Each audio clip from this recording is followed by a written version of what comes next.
நம்மளோட சண்முகத்தை வந்து இப்போ பழி வாங்கணும்னு பார்த்தீங்கன்னா புதுசாக ஒரு குடும்பம் வந்து இறங்கியிருக்குங்க. ஸோ நம்ம அண்ணன் வந்து அவங்க கிட்ட இருந்து சண்முகத்தையும் சரி இந்த குடும்பத்தையும் சரி எப்படி காப்பாற்ற போகிறாங்க அப்படிங்கிறது தான் அடுத்தடுத்து நம்ம பார்த்து தெரிஞ்சுக்க போகிறோங்க. ஒரு பக்கம் பார்த்தீங்க அப்படின்னா இதுக்கெல்லாம் காரணம் என்ன அப்படிங்கிறதுக்கான ஃப்ளாஷ்பேக்கே வந்து இப்போ தான் சொல்லவே ஆரம்பிச்சிருக்காங்க. ஸோ ஆனால் வந்து பார்த்தீங்கன்னா சண்முகத்தை பொறுத்த வரைக்கும் அவர் பண்ணது எல்லாமே வந்து நியாயம் தான், எந்த விதத்துலேயுமே வந்து அநியாயம் அப்படின்னு சொல்ல முடியாது. ஏன்னா அதோட கதை எல்லாமே வந்து அப்படி தான் இருக்குது. ஒரு பக்கம் பார்த்தீங்கன்னா அந்த புதுசாக வந்து அந்த ஃபேமிலி வந்து இந்த குடும்பத்தையும் சரி இந்த குடும்பத்தில் சேர்ந்துருக்கிற ஆளையும் சரி அத்தனை பேரையுமே நம்ம வந்து சும்மா விடவே கூடாது.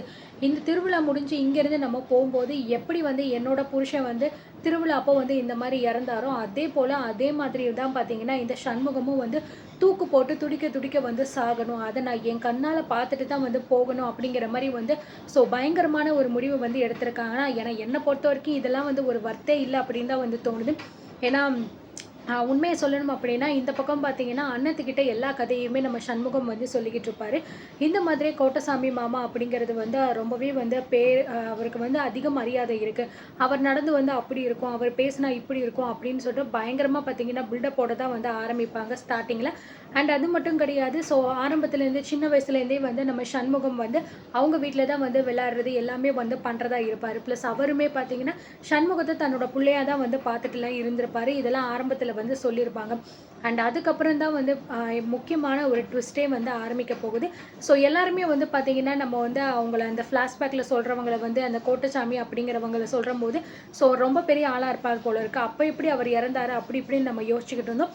ஆனால் உண்மையிலே பார்த்தீங்க அப்படின்னா கோயில் நகை மேலே ஆசைப்பட்டு தான் இப்படிப்பட்ட ஒரு விஷயத்தையே வந்து அவர் பண்ணியிருக்காரு அப்படின்னு சொல்லலாம்.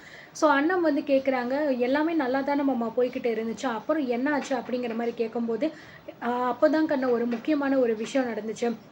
அந்த ஒரு நாள் மட்டும் என் வாழ்க்கையில் வராமல் இருந்திருந்தாலும் அல்லது அந்த விஷயத்தை நான் பார்க்காம இருந்திருந்தா கூட கண்டிப்பாக வந்து இப்படிப்பட்ட ஒரு நிலைமை ஆயிருக்குமான்னு வந்து தெரியாது. ஸோ இவ்வளோ நாள் வரைக்கும் நான் எந்த வீட்டில் ஓடி ஆடி விளாண்டேனோ யார் வந்து தன்னோட பிள்ளையாக வந்து நினச்சிக்கிட்டு இருந்தாங்களோ ஸோ அவங்களுக்கு எதிராக வந்து நான் வந்து சாட்சி சொல்ல வேண்டிய ஒரு சூழ்நிலை வந்து எனக்கு வந்துருச்சு. அது மட்டும் கிடையாது, விதி வந்து என்னோட வாழ்க்கையில் இப்படியெல்லாம் விளையாடும் நான் கொஞ்சம் கூட எதிர்பார்க்கல அப்படிங்கிற மாதிரி வந்து சொல்லுவார். என்ன மாமா என்னென்னமோ சொல்லிக்கிட்டு இருக்கீங்க, எனக்கு ஒன்றும் புரியலை, அப்படி என்ன விதி வந்து உங்கள் வாழ்க்கையில் விளையாண்டுச்சு, அப்படி அந்த நாளில் என்னதான் மாமா நடந்துச்சு அப்படிங்கிற மாதிரி நம்ம அண்ணன் கேட்குறாங்க. ஸோ இவங்க 2 பேரும் இங்கே பேசிக்கிட்டு இருக்க இந்த பக்கம் பார்த்தீங்கன்னா அந்த அம்மன் மாதிரி ஒரு சின்ன பொண்ணு வருவாள், அந்த பொண்ணை காமிக்கிறாங்க. என்ன சண்முகம் நீ வந்து உண்மையை சொல்ல போறியா, விதி உன் வாழ்க்கையில் வந்து விளையாடலை, விதியை அம்மன் மூலமாக உன் வாழ்க்கையில் விளையாடணும் அப்படின்னு அந்த நேரத்தில் எழுதி வச்சிருக்க, அதுதான் வந்து நடந்திருக்கு. அதனால நீ எந்த தப்பும் பண்ணலை சண்முகம், எல்லாமே வந்து நல்லதுக்காக தான் வந்து நடந்திருக்கு. இப்போ வந்து உன் மேலே பழி சொல்லவும் அது மட்டும் இல்லாமல் உன்னை பழி வாங்கணும் அப்படிங்கிறதுக்காக வந்திருக்கிறவங்க கூடிய சீக்கிரமே இந்த அம்மனோட திருவிளையாடலை பார்க்க போகிறாங்க. அது மட்டும் இல்லை, நீ எந்த தப்பும் பண்ணலை அப்படிங்கிறதையும் அவங்க வாயாலேயே அவங்க ஒத்துக்க போகிறாங்க. அதனால எல்லாமே நல்லபடியாக தான் சண்முகம் நடந்துக்கிட்டு இருக்கு, இது எல்லாமே என்னோட வேலை தான் அப்படின்னு ஒரு பக்கம் பார்த்தீங்கன்னா அந்த பொண்ணு வந்து சொல்கிற மாதிரி வந்து காமிச்சிருக்காங்க. ஸோ அதுக்கப்புறம் பார்த்தீங்க அப்படின்னா இந்த பக்கம் சண்முகம் வந்து சொல்கிறேன் கண்ணு, வழக்கம் போல் வந்து ஒரு நாள் ராத்திரி வந்து நாங்கள் வந்து விளாண்டுக்கிட்டு இருந்தோம். அப்படி விளாண்டுக்கிட்டே இருக்கும்போது பார்த்தீங்கன்னா கோட்டச்சாமி மாமாவும் அதுக்கப்புறம் பார்த்தீங்கன்னா அம்மாவும் 2 பேருமே வந்து ஏதோ பேசிகிட்டே வந்து வந்துக்கிட்டு இருந்தாங்க. ஸோ கோட்டசாமி மாமாவுக்கு வந்து நிறைய சம்பாதிக்கணும், அதிகமான காசு பார்க்கணும், அந்த இந்த ஊர்லேயே வந்து அவர் தான் பெரிய ஆளாக இருக்கணும் அப்படிங்கிற ஆசை அவருக்கு இருந்துச்சு. அது மட்டும் கிடையாது, அந்த ஆசை வந்து குறுக்கு வழியில் போயிட்டு அம்மனோட நகை மூலமாக சம்பாதிக்கணும் அப்படிங்கிற மாதிரி தான் அவர் மனசில் நினச்சிட்டு இருந்திருக்காரு. அந்த விஷயமா அவங்க பேசிட்டு வந்துட்டு இருந்திருக்காங்க. அந்த நேரம் பார்த்தா அவங்க பேசுகிற எல்லா விஷயத்தையுமே வந்து நான் என் காதால் கேட்டுட்டேன். அப்படி நான் கேட்டது தான் வந்து இன்னும் வரைக்கும் தப்போ அப்படிங்கிற மாதிரி நான் வந்து தினம் தினம் வந்து நினச்சி நான் உருகிக்கிட்டு இருக்கேன் அப்படிங்கிற மாதிரி சொல்கிறாரு. ஏன் மாமா இதில் என்ன தப்பு இருக்குது, நீங்கள் வந்து அப்படி கேட்டதுக்கும் அதுக்கும் என்ன சம்மந்தம் இருக்குது அப்படிங்கிற மாதிரி கேட்குறாங்க. அன்னைக்கு அவங்க 2 பேரும் பேசிட்டு வந்திருந்ததை நான் வந்து கேட்டேன் கண்ணு அப்படிங்கிற மாதிரி மறுபடியும் ஆரம்பிக்கிறாரு. ஸோ ஃப்ளாஷ்பேக்குள்ளே போனோடனே பார்த்தீங்க அப்படின்னா அந்த கோட்டசாமியும் அவங்க ஒய்ஃபும் பார்த்தீங்கன்னா 2 பேருமே வந்துக்கிட்டு இருக்காங்க. ஏங்க நீங்கள் சொல்கிற விஷயத்த பார்த்தா எனக்கு ரொம்ப பயமாக இருக்குங்க, ஏங்க இப்படியெல்லாம் பண்ணுறீங்க, அம்மனோட நகையை வச்சு நீங்கள் பண்ணணும்னு நினைக்கிறீங்க, இதெல்லாம் சரிப்பட்டு வருமா, ஒரு வேளை நம்ம மாட்டிக்கிட்டால் என்னங்க பண்ணுறது அப்படிங்கிற மாதிரி கேட்குறாரு. நீங்கள் பாருமா அதெல்லாம் ஒன்றுமே வந்து நடக்காது, அம்மனோட நகை இப்போ நம்ம வந்து தேவைக்காக மட்டும்தான் இந்த மாதிரி பண்ணுறோம், இதை வச்சு நம்ம நிறைய காசு சம்பாதிக்கலாம். அது மட்டும் கிடையாது, காசு சம்பாதிச்சு உடனே இந்த நகையை நம்ம வந்து அம்மனுக்கு 2 மடங்காக செஞ்சு போட்டுருவோம். ஏன் அம்மன் வந்து அதிகமான நகை வருது அப்படின்னா வேணான்னு சொல்ல போகிறா, அதெல்லாம் ஒன்றும் ஆகாதுமா. இப்போது நான் வந்து அம்மனோட நகையை வந்து போலியாக தான் செஞ்சு வச்சுருக்கேன் அப்படின்னு சொல்கிறாங்க. என்னங்க சொல்கிறீங்க நீங்கள்? எனக்கு என்னமோ பயமாக இருக்குங்க. இதெல்லாம் தப்போ அப்படின்னு என் மனசுக்குள்ளே தோணிக்கிட்டே இருக்குது. இதெல்லாம் நம்ம வந்து பண்ணாமல் நம்ம நல்லபடியாக வாழ்ந்தால் மட்டும் போதுங்க அப்படிங்கிற மாதிரி சொல்கிறாங்க. இங்கே பாருமா, நான் சொல்கிறத மட்டும் நீ வந்து ஒழுங்காக கேளு. இந்த ஊர்க்காரங்களுக்கும் சரி, அப்புறம் கோயிலை பார்த்துக்கிறவங்களுக்கும் சரி, என் மேலே நம்பிக்கை அதிகமாக இருக்குது. எந்த விதத்துலையுமே நான் வந்து எந்த தப்பும் பண்ண மாட்டேன்னு அவங்க நம்புவாங்க.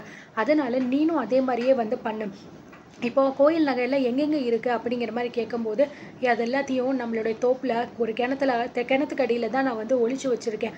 அப்போது கோயிலில் என்ன நகைங்க இருக்குது அப்படின்னு கேட்கும்போது, கோயிலில் அதே மாதிரியான போலி நகையை நான் செஞ்சு வச்சுட்டேன்.